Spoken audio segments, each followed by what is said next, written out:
Gut, viele, was mir seien die Spezialisten auf misrach-europäische Jiden in dem Institut, nehmen wir Europa Moschel von der jäkischer Zivilisation und wir heben an die Lektionen in der dosiger Serie Punkt zu der Zeit, kedei unser Gastredner, unser Referent soll kennen, haben die volle Show, was es kommt ihm, überzugeben, die wichtigsten Punkte, was bringt uns heim. Ich bin David Braun, ich begrüße alle sehr herzlich zu dem Anheb von der Lektionsserie wegen der jiddischen Zivilisation. Wir haben angeheben die Serie in 2019. Wir begrüßen sehr stark Professor Benjamin Mossen, was ist ein zurückkommender unserer, in dem Sinn, als ist ein Veteran, allein ein Graduant von der Programm, ein mehrmaliger Graduant, kann man sagen. Dachte ich mir, gewinnen Minimum 2 Jahre in unser Sommerprogramm, in die 3 Jahre, 3 Sommer in das Sommerprogramm. Was heißt die Sommerprogramm? Die Sommerprogramm ist doch, das ist das 55. Jahr von der Sommerprogramm. Das ist die Sommerprogramm, die intensive Sommerprogramm von jiddischer Sprachkultur und Literatur aufgenommen von Uriel Weinreich. Jahr 55. Ihr seid alle gegrüßt. Und Benjamin, ich will geben dem Eulen eine sehr, sehr kurze Biografie deine und danach werden wir bald reingehen, gut in die Unionen. Benjamin Moss ist der Professor von jiddischer Geschichte in Chicago, jetzt in Chicago Universität und bei der Kathedre aufgenommen von Ulrich E. Mayer. Und ist derweil der Mechaber von 2 größeren Werken, Jewish Renaissance in the Russian Revolution, das ist 2009, und sein neuest Eifalle ist From Europe's, aber das ist sehr ein großes Eifalle, From Europe's East, Entschuldigung, das ist nicht der richtige Titel, An Unchosen People. Das ist das größte Eifalle seins. Jewish Political Reckoning in Interwar Poland, beim Harvard Universität Verlag im 21. Jahr. Und Benjamins Titel von dem heutigen Referat ist der Yiddishism und der Humanism im 20. Jahrhundert. Nachdem, wie Benjamin wird opreferieren, weil wir Herren, eure Frage ist, ihr könnt sie hereinklappen in dem Schmutzkästel.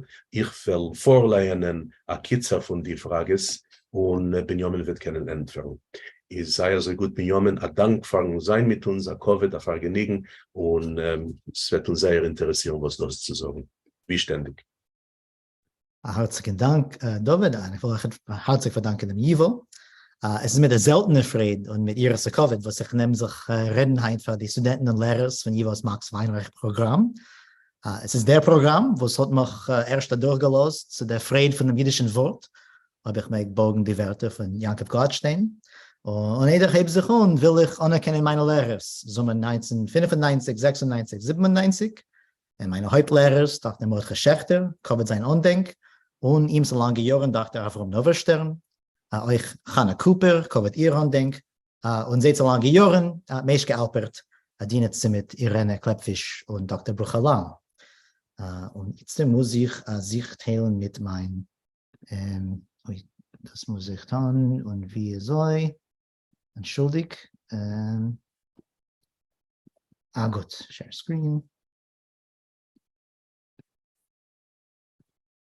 Ihr seht alle die literarischen Manuskripten, die Hille mit der melancholischen Freude. Ja, wenn man sie kann entfernen. Man sieht? Ja, man sieht. Klar, wie das doch. Und mit dem nehme ich zu der Sache. Lieber Freund, mein heutiger Referat heißt der Yiddishism und der Humanism im 20. Jahrhundert. Heute will sich umkehren mit euch zu der Geschichte von dem weltlichen Yiddishism wie ein Ideal, eine Bewegung und ein Lebenssteiger. Ihr sollt sich umkehren, weil ich weiß ganz gut, als für eine Sache von euch, die dosige Geschichte schon nicht kosche, aber kannte. Und da muss ich zugeben, als mein Referat verlässt sich nicht nur auf meine eigene Forschung, versteht sich, nähert euch auf der Forschung von unnützel gelernten meine Lehrers und Freund Forscher helfen, welche sind das sich mehr mit uns heint. Ich hoffe fort, also ich will beweisen, herauszubringen, weniger bekannte und übergeguckte Aspekte von der Geschichte und uns alle Dämonen, als die Geschichte von dem jiddischistischen Humanism ist eine Geschichte voll mit Leidenschaft, Liebschaft, Messias Nefesh und der Riker Schafferigkeit. Im Januar 1908 hat sie bewiesen in Vilna, in Sofen Meirdicken Eck von der zarischen Imperie, ein neuer jiddischer Journal mit Namen literarische Monatsschriften. Die 3 Redaktoren von dem Journal, Shmuel Charny von dem jiddischen Weißrussland, Al Weiter von der jiddischen Litte und Shmario Gorelik von der jiddischen Ukraine, haben sich gewendet in einem Leitartikel zu den gesuchten Lehners mit der folgenden klingenden Deklaration. Simonen von Kulturauflebung beweisen sich, die geistig-kulturelle Bedürfnisse, welche das frühe dicke Leben pflegt vertempen, heben und bedeuten zu wachsen. Sie werden mehr kompliziert, hecher und edler. Es wächst die Überzeugung, als das jüdische Volk hat dasselbe Recht wie andere Völker, schaffen seine eigene Kultur, ausgießen sein nationalen Ich in originelle Formen, einbinden sein eigenes Blatt im größten Weltbuch. Und als Resultat und Siebe zusammen öffnen sich als neue Qualen in der jiddischen Literatur, wachsen neue Zweigen und seine Frucht wird allzeitiger. Im Namen von dem ankommenden Kulturrenaissance als sein Zeichen und sein Mithelfer erscheint unser Journal. Renaissance, raffinierte geistig-kulturelle Bedürfnisse. Die Wörter haben geklungen gut fremd auf Jiddisch und Punkte so fremd entgegen der viel teuerste traditionelle Kultur von misach-europäischen Jiden ist gewesen der feste Glauben von den Redaktoren, als der samme Boden, Achs und Ziel von dem Renaissance ist bestanden in der, und ich zitiere, Aufblähung von unserer Literatur und Kunst, in der schönen Literatur, die Dichtung auf Jiddisch. Die Redaktoren haben viele gepeigelt im Fakt, als der Teuchen von seinem Journal wird bestehen nur von der schönen Literatur und von ihren Nossekelen. Die Literaturkritik, die Kunstkritik, Essayen wegen der heimlichen Kultur bei Jiden und über ganz Europa. Die Redaktoren haben bekieven und befehrisch ausgeschlossen der Artikel wegen politischer Fragen und Parteiprogrammen, mit welchen die anderen jiddischsprachigen Journalen von der Zeit, von Peterburg und Warschau bis London und New York, sind gewesen voll. Man kann meinen, als dem Journalsprogramm ist nicht gewesen, kein speziell marisch Eilemdicker. Nicht mehr wie die schöne Literatur, gewickelt in der echt Art Nouveau Hille. Wenn man hat der Journal gekannt imponieren, wenn man hat gekannt schrecken oder beleidigen. Nur in der Emerson hat der Journal herausgerufen, ein Sturm, nicht der Warte des Leibes von Kreisen Lehners, nicht nur in Vilna, sondern auch in Warschau, Kiew und in weiten Peterburg und mit dem Mal ungeheuer scharfe, bittere und skandalisierte Anfallen von kolumnierenden Gegnern. Von einer Seite sind scharfe Attacken gekommen von führenden hebräistischen Tours, wie Josef Klosner und von dem Schreiber Judith Brenner. Von der anderen Seite, und kann sein, dass das wird euch verchiddischen, sind euch gekommen gar scharfe Attacken von Elementen, wo sind gestanden, als Sachnenter zu der jiddischsprachigen Kultur, von führenden jiddischen Sozialisten, wie die Bundistinführer Mark Lieber und Alef Litwak, der Schreiber Szymanski und der New Yorker sozialistischen Tongeber Zivian. Die alle haben reagiert zum Journal nicht nur mit Spott, nur mit Kass und Rugse. Für beide Lagern, die Hebräisten und die Bundisten, hat dem Journals Visie von der jiddischsprachigen Kulturrenaissance wie ein Wert für sich ausgesehen ganz ernst und ganz gefährlich. Speziell belernendig sind gewesen die Deiges von den Sozialisten, was haben angefallen dem Journal über 3 getan.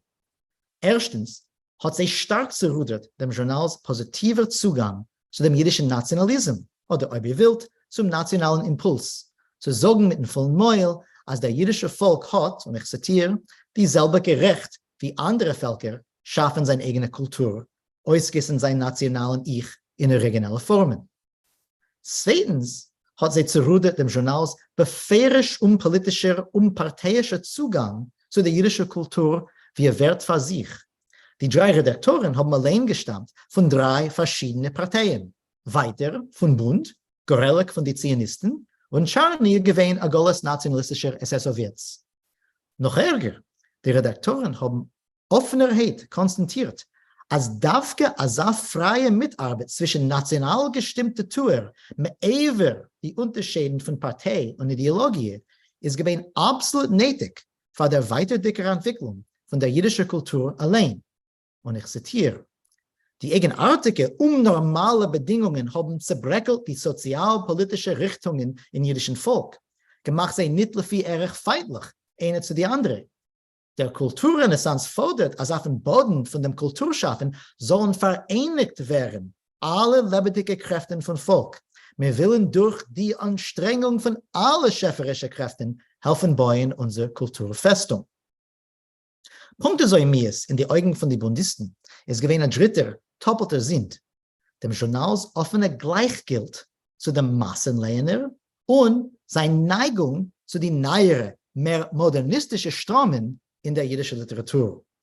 Die Rugse, was das hat herausgerufen, bei Mark Lieber, hat gesagt, als für eine sachlinke Tour in jener Zeit, und auch später eigentlich, ist die jiddische Kultur gewesen wichtig, nur mit dem Muss, nur wie eine erzieherische Zweckkultur für die Massen, was haben nicht keinen Zutritt gehabt zu mehr entwickelte Kultursprachen wie Russisch, Polisch, wie Deutsch. Und da wieder haben die Redaktoren von den Manuskripten geteilt offen, als der Ziel ist nicht gewesen die Erziehung von den Massen, sondern die Entwicklung von der jiddischen Literatur allein. Ich zitiere, die Literatur kann kein Kiem nicht haben, kann sich nicht frei und breit entwickeln, aber sie stützt sich auf ein wenig entwickelten Leser, aber sie stellt zufrieden die geistig-ästhetische Bedürfnisse nur von die, was haben keinen Zutritt nicht zu der Kultur von anderen Völkern. Aber der Journal hat herausgerufen einen seltenen Alarm in gewissen Kreisen, hat erweckt eine gewaltige Hissleives und Enthusiasm in andere. Der Nachfrage gewesen so groß, von dritten und vierten Nummer, relativ zu anderen jiddischen Zeitschriften, als Buchhändler haben bezahlt in Verreis für eine zweite Nummer. Und noch mehr, der Journal hat gefunden einen Eulen, noch als klein, aber nicht nichtig, was hat sich geteilt mit dem Journals Visie. Von Kiew hat ein Lehner berichtet, der Kreis, welcher ist mir, ein Kreis, ein ganz bedeutender, erwartet jeden Nummer Monatsschriften wie in die 60er Jahren dem russischen Slovo. Das ist in dem wichtigsten Journal von der russischen Kultur von dem vorigen Jahrhundert. Ist von einer Seite Attackes und von der anderen Seite Enthusiasm. Und es ist durch Ausforschen nicht nur die Ideen, nicht nur die Ideologien, sondern auch die geistlichen Begehren und Bedürfnisse, was haben gelegt hinter die hyperdicke Reaktions, was wir wollen verstehen, dem jiddischistischen Humanism in sein Moos und Vernehmen. Lass mal anheben mit dem merkwürdigen Fakt von der größeren Begeisterung, mit welcher gewisse Kreise in jiddische Intelligenten haben begrüßt die Monatsschriften. Nicht geguckt auf den Fakt, was in der Sinn in der Journal nicht gewesen so imposant. Es gewesen eigentlich sehr dünn, wie Teil haben bemerkt. Für die Lehners hat resoniert im Journalsdeklaratie, als der misich-europäische Judentum muss noch als, und ich zitiere, schaffen an eigene Kultur.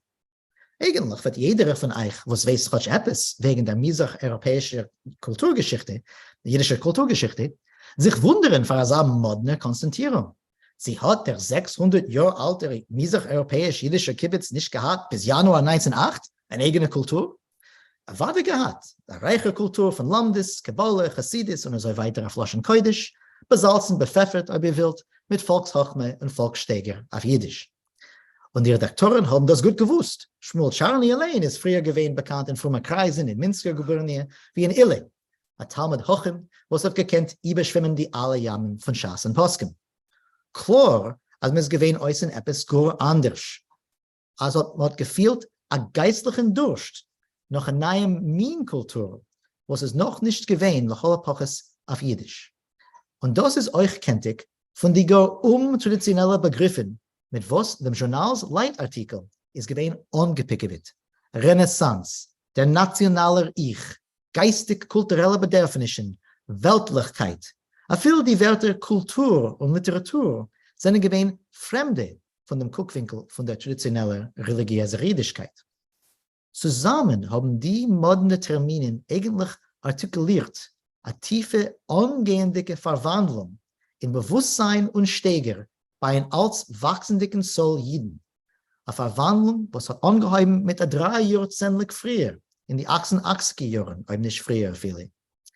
Was für eine Verwandlung ist das gewesen beätzem? Zwischen die alle Terminen wollten gewisse Historiker öfter angeheben mit weltlich, gedei unterzustreichen, einen gewaltigen Ries mit dem jüdischen Glauben und mit dem jüdischen Gott. Nur der Zerfallen von dem alten Glauben hat ein Anhebspunkt für eine Sache von die, was haben erst sich gewendet, die Penner zu nahe begriffen, geht uns nicht zu verstehen, was solche Menschen haben ja gewollt. Und als man kommt zu mit der phänomenologischen Auge zu dieser Chronis, persönliche Brief und Kulturschaffungen von der Zeit, sieht man doch, der jüdische Kritiker Nachman Meisel, da von links, hat so resümiert die Begehren von seinen Kreisen in jenen Jahren. Darf dieselbe Kiewer Kreisen, wegen welche wir haben schon gehört, das ist schon der Warschauer Kreis. Wir sehen, schreibt er 1922, moderne Jiden, was leben mit Gott der Welt, was tragen in sich universale Probleme und universale Begriffe und sind tief innerlich und organisch, sei Jid, sei Mensch. Ist Reishes Kol ein neuer Durst nach dem Universalen und dem Modernen, nach der Weltkultur und neue Horizonten, benannt mit dem Jiddischen. Als zweite Ike-Dimensie von dem humanistischen Kehr ist bestanden in einem starken Drang nach der Beneigung und dem Verbreitern von dem Gefühlengewebe und speziell dem Liebegefühl bei Jiden. Oft sehen wir in dem Schreiben von Figuren in jenen Kreisen einen scharfen Antagonismus zu dem traditionellen Leben. Und der Antagonismus ist das krumme Spiegel, in welchem es ist abgespiegelt, jene echt humanistische Begehren. Sie sind abgespiegelt. Also hat der Literaturkritiker und Volksparteitürer noch am Stift, später ein Linguist, herausgegeben in 1919 ein Buch mit einem vielsagenden Titel Der Humanism in der älteren jiddischen Literatur, wo er hat scharf kritikiert die traditionelle jiddische Welt für ihre spottische Beziehung zu der arumischen Welt und ihrer Kunst, für ihr patriarchaler Bittel zu freuen und für ihre Unterdrückung von allen Minen, und ich zitiere, unbegrenzten Gefühl.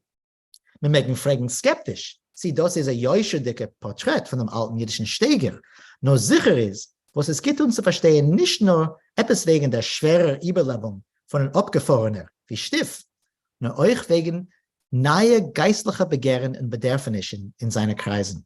Die neue jüdische Kultur hat gedarft, geben einen Schuss auf und euch dienen in der Entwicklung von einem neuen Gefühlengewebe, neue Minen persönlicher Beziehungen, eine neue Beziehung zu der Erotik und zu der Liebe speziell.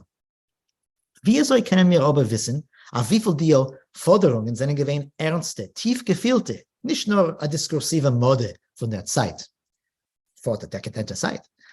Die klarste Edes darauf gefindet man, in wie die Kreisen haben durchgeführt eine Revolution, nicht nur in die eigenen Lebens, nicht nur in die intime Lebens, nur euch in die Lebens von dem kommenden Dor und von der Sprache, in wie sie haben gehadet und erzeugen die eigenen Kinder.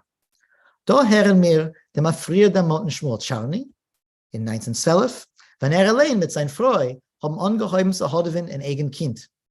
Und da bedeutet als man hat noch nicht gehörige Kinderliteratur, man soll haben ein geistig gesund Kind. Ich zitiere, in Meschich von Deures sind alle unsere Kinder gewesen kleine Jiddelich, nicht kein Kinder. Die alte Kultur hat nicht gegeben, kein frische, spielerdicke Kindermeißelch. Bei Charnin ist gewesen eine nationale Priorität, er hat gesagt. Also man soll schaffen, für jüdische Kinder ein neues Min Jiddisch-Bichel, was soll losen, und da zitiere ich, schweben die zarte kinderische Schammelach. Sie denn wollen wir wieder machen, nur kleine Jiddelich von unseren Kindern? Charny und seine Kreisen haben angenommen für selbstverständlich, als ein Kind darf man genießen mit Büchern, was öffnen auf breite Horizonten, sei le Teufels dem Kinds geistig und gesund allein, sage dir, das Kind soll auswachsen mit einem beflügelten Koich Hadimien. Der dosige Drang zu der Wecken bei dem jüdischen Kind, dem kläumerisch, natürlichen, menschlichen Koich von Schafen, wieder zitiere ich, sehen wir euch durch die Sichreines von Kadya Molodowski. Was sie ist geworden ein jüdischer Poet, ist sie gewesen eine Kindergartenlehrerin. Zuerst auf Ivrit, dann noch auf Jiddisch. 50 Jahre später hat sie noch gedenkt, die interessante Wikuchen in ihrer Kreisen für jene Zeiten. Wegen, wie sie hat gesagt, kinderischer Fantasie. Und wegen der Frage, wie viel der Mechaber für Kinder soll unterstützen, dem kindsten Tier zu fliehen weg weiter von der Meißele mit einer zerfliegelten Fantasie. Klar von ihrer eigenen späteren Sachen für Kinder, besolchen Olke mit der blauen Parasolke, als Molodowski wie Charny hat gesehen die dosige, schafferische Fantasie in den Tier bei Kindern wie der Kräun von dem menschlichen Ich. Und mit dem Verstand von der gehäubenen Rolle von dem Koyach Adimien in solchen Kreisen können wir zurückkommen mit der tieferen Verstand zu einem vierten, dicken Aspekt von der humanistischen Vision bei Yiddishisten. Zu dem Glauben, als der Boden, Achs und Kräun von der jüdischen Kulturrenaissance muss sein die schöne Literatur, die Dichtung, die Poesie. Vor dem Dorf verweltlichte jüdische Intelligenten, weit mehr viele wie vor dem früheren Dorf, Peretz, Sholem Aleichem, ist es gewesen ein selbstverständlicher und tief gefühlter Fakt, als die ästhetische Schaffen und die ästhetische Erfahrung haben konstruiert den gehäubendsten Traum von dem geistlichen Leben, von dem weltlichen Mensch. Und der Fall hat euch resoniert also stark in die Kreisen, dem Journals hoffentliche Forderung, als man soll sehen in der freien innerlichen Entwicklung von der jüdischen Literatur als Ziel und Wert für sich. Wie Meisel hat es damals ausgedrückt, der komplizierte, universale Gedanke und die weltliche, einseitige Impulsen fordern entwickelte Formen. Und der Fall hat die Literatur gelost. Man hat gedacht, losen die Literatur frei sich entwickeln. Und Leut Meisel, eine Sache andere, Leut Meisel schreibendig in 1922 hat der jiddischistische-humanistische Revolution gehalten in Metzliach sein. Es ist gewesen, Tage in Gang. Ich zitiere. Es wird aufgewurzelt, der Rachmones-Gefühl zur jiddischen Kunst. Die jiddische Kunst, das heißt die Literatur, reißt sich rein in einem intimen Leben von einem Intelligent, hebt an befriedigen und aufregen ihm selbst. Das ist vorgekommen auf allen Gebieten von jiddischer Schaffung. Das Überschatzen von den Werten, und dort zitiert er Nietzsche versteht sich, ist durchgeführt geworden in Malerei, in Musik und der Rückkehr in Literatur. Bekitzer, Ärger zwischen 1900 und 1910 in die größte Stadt von der russischen Imperie und bislichweise euch in kleinere Städtlich und in dem Gewimmel von dem immigrantischen New York hat sich ungeheuben kristallisieren als Subkultur. Als Subkultur von Jiden, was haben begehrt, gedarft, durchführen als spezifisch jiddische und jiddischsprachige geistliche Revolution in sehr persönlichen Lebens. Und was haben euch gewollt, durchführen als eine Revolution in dem Leben von dem jiddischen Klal, zu welchen sie haben gehört und haben gewollt zu hören. Und zu was sie haben gewollt zu hören. Wenn wir wollen gehabt noch Zeit, wollte ich geprüft zu entdecken für euch die verschiedenen Geschichtefäden, was haben sich dort zu neu geflochten. Zunächst wollte man gedacht reden wegen der Geschichte von dem jiddisch-nationalen Impuls, was hat untergeschehen, die dosige jiddischistische Humanisten von der solcher Jiden-Mitzeitler, von Ossip Mandelstam bis Mary Anton, was haben gesucht zu befriedigen sehr humanistischen Drang in reichere und breitere Sprach- und Kultursphäres, Russisch, Polisch, Deutsch, die Englischsprachige. Zweitens wollten wir behandelt die Siebes, für was unsere Protagonisten haben beschlossen, oder sind innerlich getrieben geworden zu beschließen, zu suchen der jiddischen Renaissance durch die jiddische Sprache, und nicht durch die hebräische, was für eine Sache solcher national gestimmte jiddische Intelligenten und Schreiber von der Zeit hat die zweite ausgesehen, eine weit mehr logische und zuzügliche Hebräer, fort die Sprache von Tanach und von aller höheren Minen Schaffung in der bis dermaltige jiddische Geschichte, reingerechnet die schönste poetische Schaffung von der jiddischen Vormoderne Tekufe, die Poesie von den größten Poeten von dem arabischen Sfarad. Die zweite Geschichte, Jiddisch-Ivrit, ist eine verzweigte und interessante zum Teil, weil es sagt, und öfter viele eine Mehrheit von den wichtigsten Yiddishisten von ersten Dorf, was behandelt heint, von Charny bis Stiff bis Molodowski, Schinsky, Nomberg, Asch, Peretz, haben ja gehabt gekannt sein Hebräisten und seinen zumal Tage früher gehabt gewähnt. Und wenn wir wollten zusammengeforscht, die zweite Geschichte, wollt euch an plötzlich für uns eine dritte Geschichte fordern. Für was es hat sich der jiddischistische Humanism kristallisiert zwischen 1900 und 1910 beerdigt. Nicht früher, nicht später.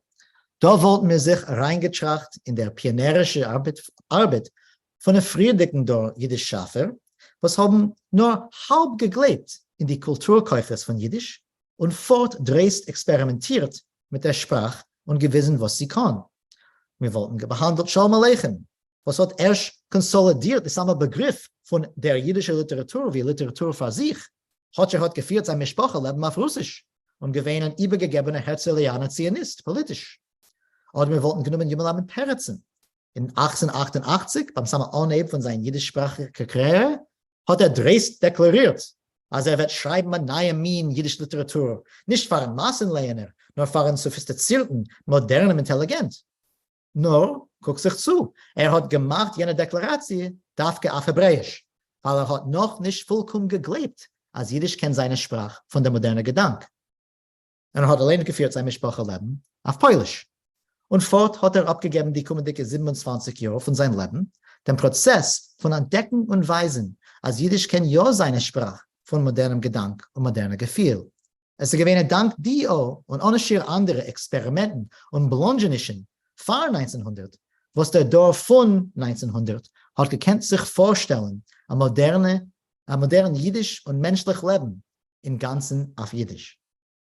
Nur meine Zeit ist kurz. Und wir können sich vertiefen weiter in die alle Vorgeschichte von dem jiddischistischen Humanism, will ich jetzt wenden zu seinen Früchten. Wie die Träger von der humanistischen Vision von Dichtung, Kunst und Freiheit von Gedanke und Gefühl und von dem Wert von dem Koyach Adimien haben bereichert und Tage übergewandelt die moderne Jiddisch-Kultur. Wir sehen die Wirkung von der Vision in Lechol Epoches 5 Tchumen von der Jiddisch-Kultur. Erstens hat sie getrieben, die wichtigste Proven zuzubringen, verborgene und vergessene ästhetische Äußeres von der jiddischen Sprache zu modernen Lerners. Wir sehen das in wie Neuch Prelutzki und Yudlamed Kahn und später Kahn und Yossam Lotik haben gestrebt, nicht nur zu forschen, das jiddische Volksmeise und das jiddische Volkslied, sondern zuzubringen, die Äußeres zu dem heinzeitigen Lerner. Und da seht ihr Kahns jiddische Volksmeises. Wir sehen es in wie der Poet Bessin hat übergewandelt die truckene Entdeckungen von Forscher in dem prächtigen Band 500 Jahre jiddische Poesie, willendig durch dem zurückgeben zu der jiddischen Kultur ihr verlorenen poetischen Over. Und es ist nicht nur gewesen in Indien von dem vergessenen Over, nur euch dem übergeguckten Itzt und Nächten. Der Yiddishist Ezra Cormans berühmte und wichtige Anthologie von der jiddischen Freuenpoesie für jiddische Dichterin in 1928 hat gespiegelt Cormans lebenslange nationale humanistische Ideal, als die neue jiddische Kultur hat gedarf sein eine Kultur von einem ganzen Volk und jeder Jochid besonders nicht geguckt auf ihn, sie Klasse. Ein zweiter Aspekt von der humanistischen Kulturvision weiß sich Beulte Reus in die führende Rolle von ihren Trägers in dem intensiven Proof zu verbreitern die jiddische poetische Literatur und dem jiddischen Lerner durch einen neuen Zugang zu der literarischen Übersetzung. In 1913 hat Max Weinreich, später der Gründer von dem Yivo, was bringt uns heute auf, nur damals noch ein junger Student in Peterburger Universität, übergesetzt Teilen von dem Gilgamesch-Epos und Homers Iliade. Sein Ziel ist laut Davke gewesen, zu verjiddischen und verheimischen die Poemes, nur punktverkehrt, zu gewinnen ein jiddischen Nussach, was soll halten und abspiegeln sehr Fremdkeit. Wie ihr könnt hören, in Dio Schuris von Buch 9 von der Iliade in Weinreichs Übersetzung. Oder so haben die Treuer gewacht und eine gewaltige Eme, hat die Achere befallen, geworfen in Eisig in Jisch, Treuer, nicht überzutragen, hat sich zu der Beste verklieben, gleich wenn's Rudern auf dem viel fischigen Phantos zwei Winden, i Sephir, i Boreas. Das ist in dem griechischen Hexameter. In Weinreichs Zugang haben sich geteilt zwei volle Deures Jiddischisten-Übersetzer. Dort, wo früher die Übersetzer haben verjiddischt dem Text, man soll nicht davon zu viel kein, sind jiddischistische Übersetzer eingestanden auf dem Hepech. Übersetzung soll darstellen einen Reusruf vor der Sprache und dem Lerner. Verbreitern sie und sie durch dem Neuen und Nicht-Jiddischen.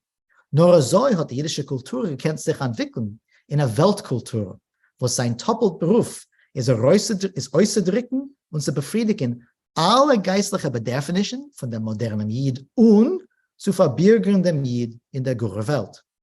Der dosige Humanism hören wir in Kritiker Moshe Litvakovs Visie von Übersetzung, und ich zitiere: Man darf verbreitern die Rahmen von der jüdischen Dichtung, einbürgern in ihr die Grundmotiven und Stimmungen, Sehungen und Bilder, Symbolen und Figuren, Legendes und Mythen von der Weltdichtung von aller Deures, Völker und Erscheinnis. Nur so wollte die jüdische Literatur weiter können wachsen, nicht bleiben stecken und noch, und da weiter zitiere ich weiter, malagere sein, altjüdischliche Stimmungen, Überlebungen und Bilder. Dem Welthumanism sehen wir beulet in ohne schier Übersetzungen, wie Lamaschel in Nisters prächtige Übersetzung von Hans Christian Andersens Meises, was hat Davgen nicht abgemerkt, die gar fremde christliche Aspekte von dem Buch.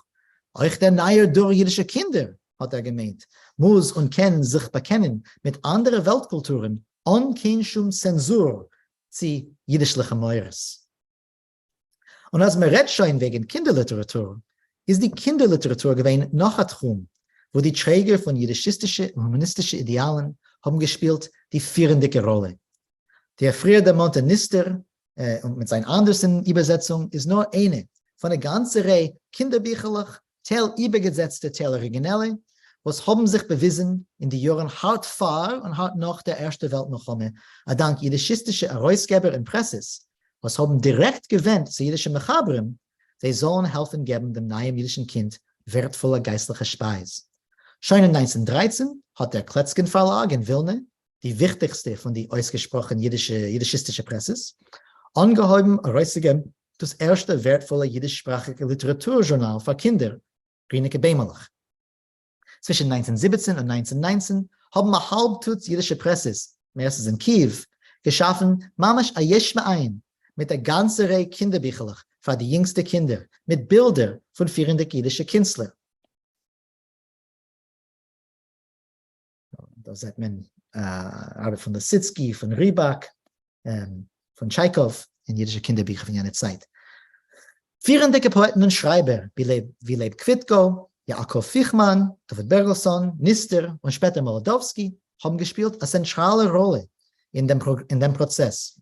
Nicht weniger interessant ist die Entwicklung von einer ganzen professionellen Kinderschreiberbranche auf Jiddisch, wo wir reinrechnen der bekannte und begabte Shlomo Simon, Rivka Gallen, was ist geworden, was mehr vertan in Schreiben für Kinder auf Jiddisch, noch den tragischen Tod von ihr einzigen Kind zu 6 Jahren, 1925.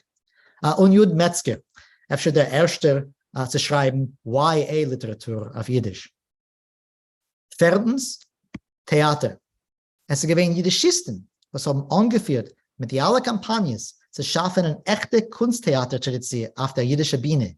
Und da habe ich in Sinnen eine ganze Serie fallen. Die pionierische Proben von Esther Rochel-Kaminski, Mark Arnstein und Yudlamen Peretz, Peretz Herschbein zwischen anderen, auch um 1907. Die Rolle von Mark Rivesman in dem Entstehen von Gronowskis Gosset-Theater, anhebendig 1916. Und da sehen wir Chagall's berühmte Wandgemälde zu dem Gosset-Theater. Haben Sinnen Salman Resens wichtige Rolle hinter die Kulissen in der Entstehung und Entwicklung von der Vilna-Truppe, zwischen der Sache andere.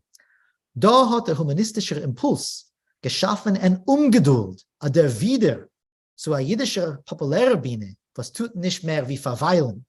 Beschaß der jiddischistische Impuls hat nicht gelost, man soll überlosen die Kunsttheater-Tradition zu dem schon weit mehr entwickelten russischer, sie englischer, sie deutscher Theater.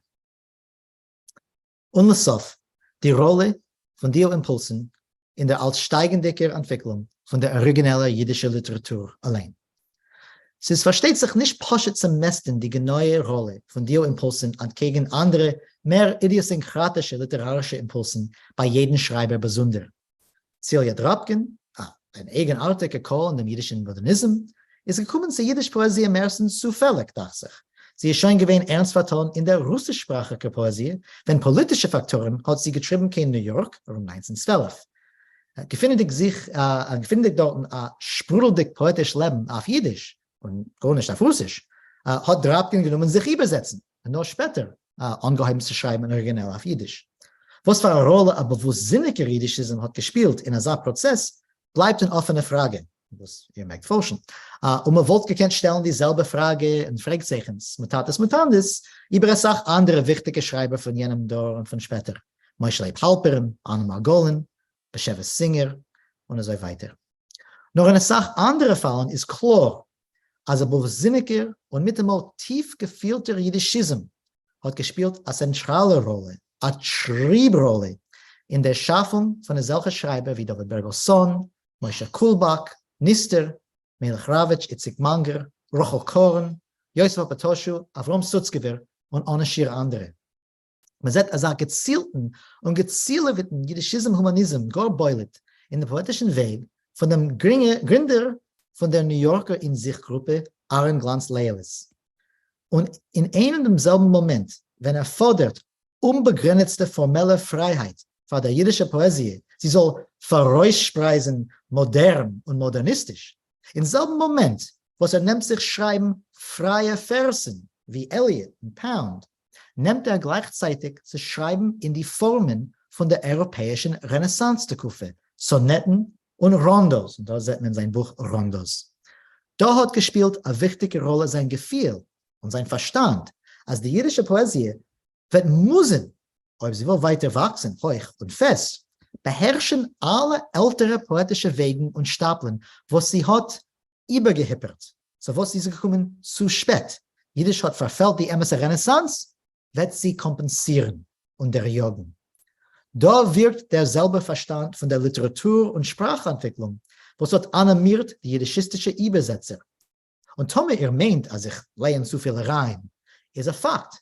Als man lehnt in Leyeles' Archiv, findet man dort ein gar feierdicken Yiddishist. benamens sein Frau Fanje, eure Kulturkenner und eure verbrennter Yiddishist, haben mit Hatzloche geholfen mit jiddisch redende Kinder. Demut, wenn es sagt, jiddische Schreiber in Amerika, haben wir abgelost die Hände und gerät Englisch. Leyeles hat dafür geprüft, einzureden Yankiv Gladstein, was hat gerät Englisch mit den Kindern, als begeht einen treuerigen Sinn und wird stark Rotte haben später. Zu der Resümee, von was der Yiddishism Humanism hat getan in der jiddischsprachigen Kulturräume, wollte man gekannt zugeben, ohne schier mehr Praten. Nur die rachmanistische Geschichte fordert, ich soll abgeben die letzten Minuten von meiner Rede, eine weit weniger feugeldicke Seite von der Meise. Es ist da ein bekannt jiddisch Wörtel, man will leben, nur mal los nicht. In den 1920er Jahren und noch mehr in den 1930er Jahren, darf wenn die jiddisch-weltliche, jiddisch-humanistische Kultur hat der Gericht als höhere Stapeln von der Schirres und Tiefkeit. Und wir können schachten wegen, also Chevre, wie die kulturliche Kreisen da in Warsche, man kann schachten wegen originelle und übergesetzte Kinderliteratur, das ist eine wunderliche Übersetzung von Oizerinsel, Robert Louis Stevensons. Punkt demol, wenn es ungeheuer zu gehen, von einer Sache zum Zweiten, in Teuchen, hat ein als wachsende Knäuel Sekundes, Drucken und Krisen ungeheuer zu essen, die Institutions von dem Yiddishism und benannt sie dem Betochen von was mehr jiddische Schreiber und Schafer in die noch junge jiddischistisch-humanistische Idealen. Unsere Zeit ist weit zu kurz, ich soll proben, euch zu plundern, die Beziehungen zwischen verschiedenen nogendicke und leurendicke Faktoren von der Zeit. Er will nur Dämonen in dem Selbstverständlichen, die als ärgeren und meuredicken Matzev von der misich-europäischen jiddischen Klau unter den Schatten von Hunger, Neut, Antisemitismus und Faschismus, was hat mit einmal abgespiegelt an umgehendicke Weltkrise sind. Das, was Peretz Chaim gerade hat gerufen, die Weltkatastrophen. Im Kontext von solchen als schwereren Bedingungen hat man gehört als starkere Teines, als die ganze Prätensie von Streben zu einer vollkommen jiddische Kultur wie Ziel für sich, ist ein Luxus, ein Umachreis, a viele a Begede, was man begeht, die Massen, sie dem Volk. Als solche Kehler haben geklungen speziell scharf auf dem revolutionären Links in Amerika und Polen, schon abgerät vom kommunistischen Ratenverband. Bei den Kommunisten Nur euch was mehr in Bundorganen hat man entwickelt eine doppelten Kulturpolitik von Anfallen dem so gerufenen reaktionären nationalistischen Yiddishism und Fordern von jüdischen Schreiber das, was man hat gerufen, als Zweckliteratur, was wird sich abgeben mit der revolutionären Mobilisierung und Tavloi. Also in 1930 können wir lehnen auf die Seiten von dem Warschauer kommunistischen literarischen Tribune ein Anfall auf, und ich zitiere, die kleinen bürgerlich-bourgeoisen Mechabren, was pflanzen überall die ausgedroschene Losungen in einer neuen, vermaskierten Form, was ist damit noch mehr schädlicher für eine Arbeiterklasse, ist gegen ihn. Und wir sehen mit einmal in die Seiten von der bundistischen Wochenschrift in Warschau ein Ruf zu den jüdischen Schreiber als, und ich zitiere, es ist Zeit von Kampf. Alle Keuches müssen sein gespannt. Und nicht nur von dem marxistischen Lager haben jüdische Schreiber gelitten scharfe Anfallen und Forderungen von einer neuen, eingespannten Literatur. Davke in einem jiddischistischen Journal hat der Philosoph Aaron Steinberg ausgegossen in 1934 einen bitteren Anfall Davke gegen den humanistischen und ästhetischen Kult, wie hat das gesagt, in der modernen jüdischen Kultur.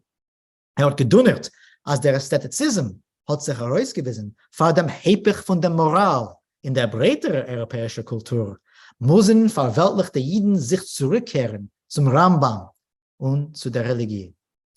Gegen den Chor von solcher kritischen Kehler in der jüdischen Kultursphäre sind ja gewesen solche, was haben wieder getrockt heuch dem von der plötzlich verälterten yiddischistisch-humanistischer Vision. In 1930 wieder hat die Gruppe Yiddishisten in Lwów mit Rochel Euerbach und Yitzhak Schippe Barosch herausgegeben ein neues Journal, klingendig gewidmet, und ich zitiere, eine Idee mit ein Ziel, aufzuleben und weiterzubauen unsere eigene vollwertige jüdische Kultur, weil gerade heint ist jüdische Kulturtätigkeit eine Notwendigkeit und hat schon mehr wie Tomid am Massenbedarf. Nur als weniger Jiddisch-Schwache haben gekannt bleiben bei dieser Sicherheit und Betochen. Efter mehr wie äußerlicher Druck hat gepeult innerliches Fekes und ein innerlicher Cheshbener Nefestrang bei als mehr und mehr Jiddisch-Schreiber und Schaffer in Polen und Amerika. Und als mehr und mehr haben man gefühlt, als der humanistisch-kulturistische Cholem von Kulturrenaissance weiß sich ja heraus für ein Pustercholem. Als ein Schuldgefühl gemischt mit steigendiges Fekes wegen der Rolle von dem Poet, sehen wir Loschel in Kadya Molodowskis 1933 Lied Jikagas. Jikagas ist berühmt gewesen für der scheuderliche Ohrigkeit von ihren Einwohnern und zumal sehr politische Radikalismus. In Lied stellt Molodowski eine scharfe Selbstkritik in die Meiler von die leidendicke, also das ist eine Kritik von ihr in die Meiler von die leidendicke Ormaleit und Proletarier von Jikagas. Da wohnen Arbeitslose, Kommunisten und noch der Dallas.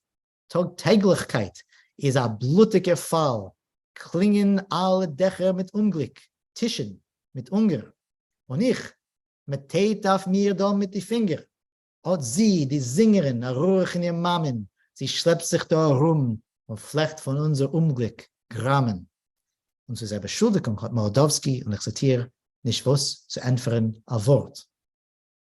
Für die vielzollige Kulturtourer, was haben sie gefunden in einer geistig peinlichen Matze, ist gewesen natürlich, rauszudringen davon, als man muss sich ja absorgen von den alten Ideen, wegen der schönen Kultur wie ein Ziel für sich, und wie der Derech Melech von dem Vermenschlichungsprozess. Und als die schrecklichen Zeiten haben ja gefordert, einen ätzendigen Kehr in der jüdischen Kultur. Man sieht die Wirkung von einer Kehr dran, tun, in der Kultur von den 1930er Jahren, euch bei der Sache von den größten Talenten von der Zeit. Man sieht es bei Veteranen wie Molodowski oder Opatoschu und euch bei Anheber in den 1930er Jahren, wie die Poeten von Jung Vilna, was hat sie seinen Gewinn verschiedenartig in der poetischen Zugang, haben mehrste von sie gefühlt, als man muss rechnen poetisch mit Armkeit und Unterdrückung. Als, wie Schmerker Kaczerginski hat bemerkt, und ich zitiere, was hat uns gekannt interessieren, das Grün von der Erde und das Blau von dem Himmel, als Grau in Choschich ist gewesen unser Ruhm, unser Leben. Und so sehen wir euch einen politischen Kehr in der Poetik von Itsik Manger, ein Kehr von seinen spielerisch existenziellen, persönliche Chumash-Lieder zu seinen 1936 Megillah-Lieder, was stellen vor die Estermeise von Volksmord zu können und Widerstand wie das Schlüsseltext von der jiddischen Epoche. Da will ich euch meiden ein Missverständnis. Nicht ich sage, als die Wirkung von dem Kehr zu dem Politischen in der jiddischen Kultur ist mir gewesen schlecht. Als eine normative Abschätzung ist, versteht sich, Beschluss Jochen, wird jeder von uns beschließen für sich. Ich sage nur, als der dosige Kehr ist doch gewesen ein Kehr weg von den früheren Entwicklungsprozessen und man meile eine tiefe Änderung in der jiddischsprachigen Schafferigkeit. Und dann muss es gekommen der Churben, die Shoah. Ich verspüre, mag ich Dworim sein, wegen etwas, was ist absolut selbstverständlich. Ich, als der Massenmord von der größten jiddisch-redenden Kehille, hat gemusst radikal ändern und verschränken das, was eine jiddischsprachige Kultur hat gekannt sein. Ich, als in engeren Perspektiv, ist gewesen unmöglich für die jiddische Schreiber, die sind ja geblieben, meistens in Amerika versteht sich, zu tragen weiter demselben humanistischen Glauben. Und Kachaya, die größte Mehrheit von den bleibenden Schreiber und Schaffer, reingerechnet die nicht direkt Gerührte in Amerika, schon abgerät die Lebensgebliebene, was haben verloren ihre Mischpoches und ihre Lebenswelt, haben sich abgesondert von dem humanistischen Yiddishism und radikal geändert ihr Schreiben. Von Rochel und Itsik Manger, Kadya Molodowski und Chaim Grade, wie euch von dem Amerikaner Yankiv Gladstein und dem amerikanisierten Beschewes, hat die jiddische Literatur herabgezwungen auf sich eine neue Teure, ein neues Ziel. Sie, die jiddische Literatur, hat gedarf sich absorgen von der ganzen humanistischen Amor Mundi, Liebe zu der Welt und zu dem Mensch und sich abgeben euch schließlich mit der heiligen Reveude von Treuer und Gedenken. Die Titel allein von seiner Bücher drücken euch den zweiten und letzten Kehr. Rochelkorn Stäub, Manger Sternenstäub, Gladsteins Gedenklieder und ich tu der Monnen. Nur eigentlich hat der jiddische Humanism noch nicht gehabt gesagt, ihr letztes Wort, a viele dämmelt. Da und dort, meistens wie Kol de Mama Dako, haben jiddische Poeten sich gelost, auf sehr tentativ und mit tief gemischten Gefühlen, wieder berühren Überlebungen von Liebe, die Schönheit von der natürlichen Welt und viele von den Menschen. Das, was Forscherin Sonny Jutkov ruft, dem Problem von Frieden in der jiddischen Literatur. Da habe ich in Sinne solcher Poeten wie Malka Heifetz Tussmann, Rochel Fischmann, Rukuda Potash, Beileshek der Gottesmann, Glants-Leyeles und der turmdicke Kohl von der jiddischen Poesie noch in Churben, Avrom Sutzkever. Nicht, was die Poeten haben nicht gerangelt mit dem scheuderlichen Geuro von europäischen Jiden und ihrer alle Hoffnungen und Träumen. Verkehrt. Sutzkever und Leyeles in Lamoschel muss man rechnen für zwei von den wichtigsten jiddischen Churbenpoeten und kein Schumsofik. Also haben nicht gekannt einstimmen mit der neuen, glattsteinischen Teure als der tagtägliche Fried, wie auch die Fried und Gehäubenkeit von der menschlichen, weltlichen, poetischen Schafferigkeit ist noch in Churben nicht kein passige Thema für einen jiddischen Poet. Ich habe nicht die Zeit dafür zu resümieren, die Richtlinien von dem Sotto Voce Humanism. Sicher nicht zu behandeln dem wichtigen Indien da, Sutzkevers noch Mohammedische Projekt. Ich tue nur bemerken, als in der Poesie von den Poeten können wir viele gefunden, neue Minenlieder in humanistischen Steiger, reingerechnet neue Minen Liebelieder viele. Also gefunden wir bei Heifetz Tussmann Lieder von der Liebe auf den Eltern und bei Leyeles Lieder von der Liebe von der Seide zu seinem Enekel. Also hat geschrieben in den 1950er Jahren ein Lied voll Fried und Liebe, hat nicht untreuer für sein Enekel Nine. Was hebt sich an so? Das Mädel mit Augen Emerald, sagt fest, schreib an von mir ein Lied dort bald. Nicht kosche von der Gesehre. Sie guckt auf mir mit Zutreu und sie wart. Als Nine will was, will sie eingespart. Aber Poschet, nicht kein Brehre. Was bleibt lebendig von dem späten Schnitt in der jiddischen Poesie, weil wir alle, Yidishist, beschließen für sich. A Dank.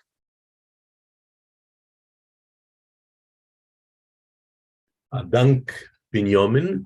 Ich weiß nicht, Sie mir seht mich schon, das redet wieder David Braun mit größten Dank unser Referent Binyamin Moss für der sehr breite und sehr feine, für einen sehr breiten Überblick über der Frage von dem Yiddishism mit dem Humanism. Und wir öffnen schon, wir geben das Wort dem Eulen. Frage ist, was ihr habt, Kommentare, was ihr habt. Ich will nur reklamieren, die Serie Lektions Bechlal, und es ist gewesen Punkt wie angemosten, was unser ersteres gewesen, als interessanter, a viele visuell stimulierendiger Referat, a größten Dank Benjamin, mit dieser Breitkeit und mit Zutritt für uns allen zu die erste Qual, nicht nur zu dem Analyse, es ist bei mir gewesen ein Vergnügen und äußergewöhnlich gewesen zu anzuheben, die Sommerprogramm und die dosige Lektienserie mit dem Referat. Will ich, wie gesagt, reklamieren, als alle Dienstag und Donnerstag kommen vor oder die Lektien in Mescher von die 6 Wochen. Das ist der erste gewesen. Und kommen die Dienstag, Zweiersäger, kommen die Donnerstag und so weiter bis zum Sof von der Programm. In die Dienstagen kommen vor unsere Lektien auf Englisch und Donnerstag kommen sie vor auf Jiddisch. Ich will zitieren oder vorlehnen, besser gesagt, das, was Elie Palewski hat kommentiert da. Ich lehne das von Schmueskestel, aber wer sie hat Fragen und will stellen die Fragen in Scheiles und Tschuves, Q&A, tut das seid also gut, das wird sein Direktor, sei ich will das sein, sei Benjamin wird das sein. Der Kommentar Elias, ich suche ihn da. Ja, Elias sagt also, ich will paraphrasieren ein bisschen. Zum Indien, ich verstehe, dass es gewinnt der Indien-Bechlal von schaffen die jiddische Kultur und Manger sein die humanistische jiddische Kultur. Das ist gedeiht zu erzählen, sagt Elias, wie Yankiv Gladstein ist gekommen zu Gast in den 1960er Jahren in Camp Hemschech auf der Woche. Noch etliche Tage, wie Kinder haben vorgelehnt, inszenisiert, gesungen und gemahlen Bilder von seinen Schaffungen, hat Gladstein durch Tränen gesagt, wer wollte sich geglaubt, als ihr soll gefunden, Artikeln zwischen Kindern in einem bundischen Sommerlager. Sehr schön. Schön, sehr scheich, sehr scheich. Ja, ja. Am meisten Scheuer, was ich habe früher nicht gehört. Ja, das ist sehr schön. Ja. Lass mich dir stellen als Frage, Benjamin. Du bist schon, sind deine Jahre in der Sommerprogramm ganz bekannt mit der Literatur, mit die Qualen, sie wächst, versteht sich die Bekanntschaft, weil lernst als weiter, schreibst als weiter, hast noch mehr Talmidim, alle Jahre kommen noch zu anderen und andere Gedanken und andere Konferenzen und andere Artikel. Aber mit der ganzen Bekanntschaft, was chidischt dich, wenn du setzt dich weg schreiben, also zusammenstellen als ein Referat oder Artikel?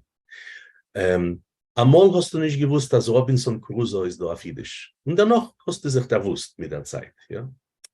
Aber jetzt schon mit 20, viele 30 Jahre später, und du bist bekannt mit die alle Policies, was hinter dir Policies mit Büchern und Kulturmaterial. Und nur gut, bekannt ist bei uns allen, also überflächlich und auch viele in der Tief und wie was. Aber wenn du packst etwas Neues, was ist die Neuigkeit in dein Forschen, die jiddische Kultur? Well, es spiegelt es ab etwas wegen meiner persönlichen Bedingungen, aber was älter ich wäre, als mehr interessieren sich in das, was Yiddishism getan auf ein älter.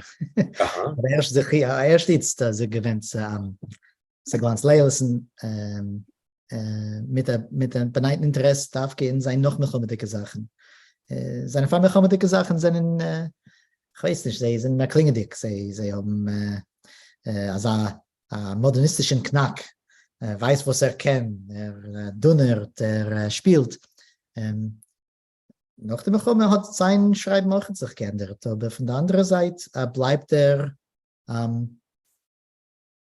offen zu der Welt, ja, und er sucht einen Weg zurück zum Humanism, zu kennen schreiben wegen der Welt, nicht nur in Schatten von oben.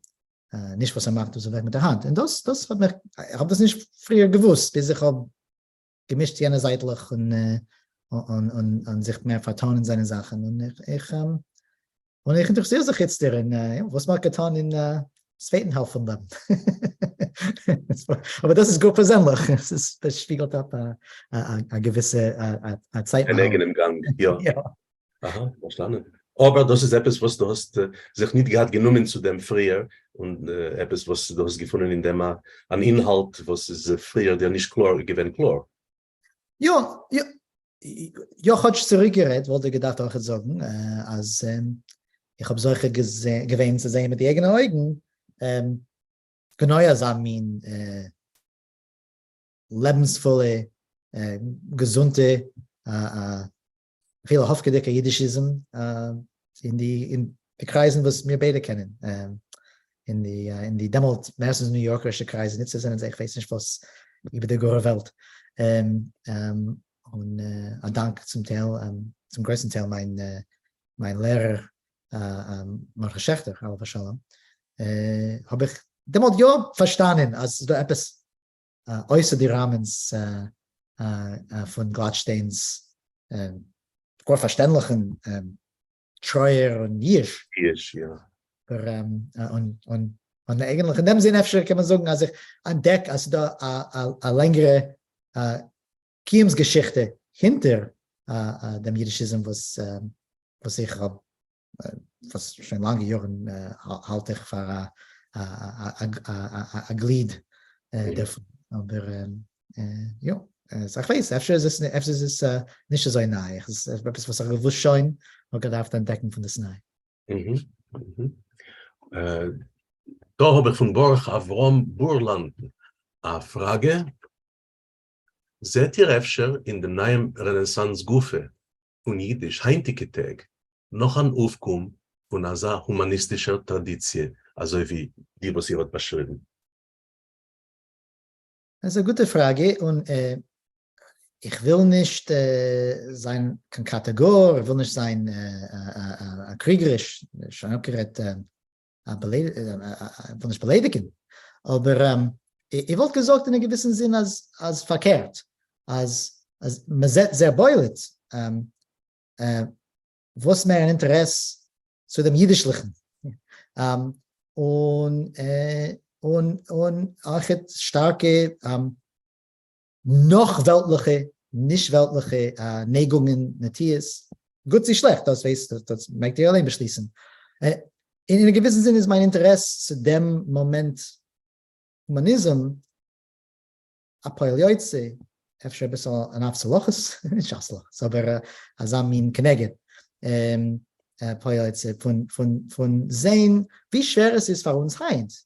Viele die von uns, was eine Verton in Jiddisch und Jiddischsteger, sich vorzustellen, wie viel Mühe und Arbeit und Koech und Hoffnung Yiddishism abgegeben, dem Weltlichen in anderer Sinn von Wort, Kultur von der Welt, die Weltkultur. Und viele mit Polner Yiddishisten habe ich einmal gehabt, als Schmuss, das hebt sich an mit sehr wundern sich.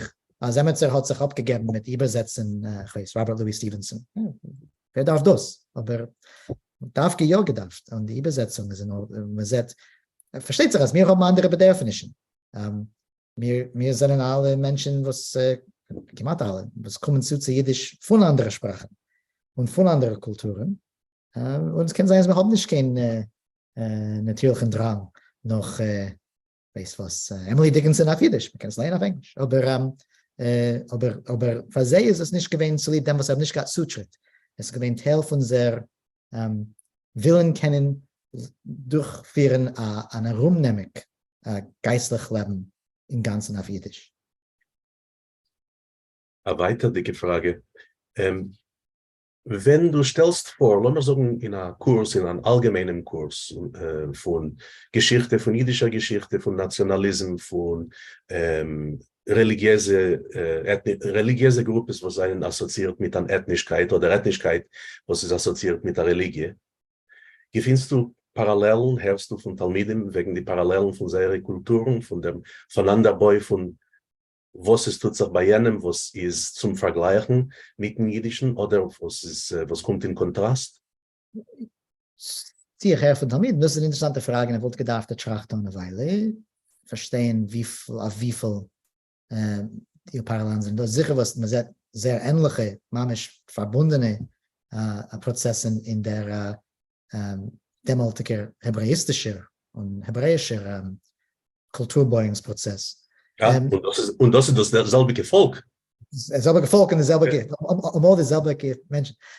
Aber ich will bemerken, als die Yiddishisten allein haben verstanden, als das, was sie tun, ist eigentlich sehr typisch. Und euch haben euch oftmals sich gefühlt, als sie verspätigen sich, als sie kommen spät. Normal schon in jenem Artikel, wo Silber bei Litvakov